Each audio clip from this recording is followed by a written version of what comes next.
தான் வந்து லாஸ்ட் இலங்கை வந்து அந்த முதல்லாம் வந்து இலங்கை வச்சு காமிச்சிட்டு இருந்தாங்க. இப்போ அதெல்லாம் இல்லை. ஆனால் போலீஸ் வச்சு எல்லாரையும் விரட்டி அடிச்சுட்டு இருந்தாங்க. ஏன்னா நிறைய காற்று வந்து ரொம்ப ஜாஸ்தியாக இருந்ததுனால வந்துட்டே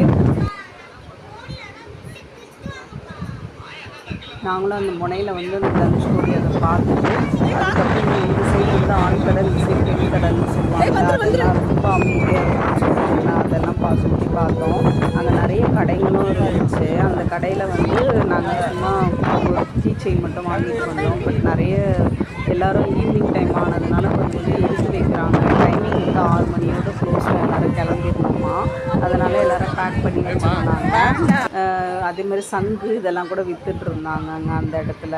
அது வந்து கொஞ்சம் நிறைய எவ்வளோ ப்ரைஸோ அதை சொல்லுவாங்க. அதுக்கப்புறம் நாங்கள் அதெல்லாம் பார்த்துட்டு நாங்கள் தனுஷ்கோடி விட்டு வர வழியில் இது வந்து பெருங்கடல் கூட அமைதியாக இருக்கும் அப்படின்னு சொல்லியிருந்தாங்க. இந்த சைடு ஆண்கடல் வந்து ரொம்ப அறையாக இருக்கும் அப்படின்னு சொன்னாங்க. நான் அப்படி வரும்போது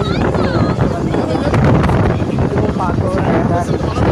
வீடியோவில் அந்த கடல் அந்த சைடு வந்து நான் ஃபோட்டோ எடுத்துருப்பேன். எனக்கு வந்து இந்த சைடு இங்கேயும் நிறைய பேர் விளையாடிட்டு இருக்காங்க. நிறைய பேர் காமிச்சு மற்ற இடத்துலலாம் வந்து நிறைய ஆழமாக இருக்க மாதிரி இருந்ததுன்னா கால்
ஃபைனலாக வந்து நாங்கள் அந்த தனுஷ்கோடிக்கிட்ட ஃபோட்டோஸ்லாம் எடுத்துகிட்டு நாங்கள் வந்துட்டோங்க. ஆனால் சரியான காற்றடிச்சிட்டு இருந்தது. இதுதாங்க அந்த வீடியோ. தேங்க்யூ.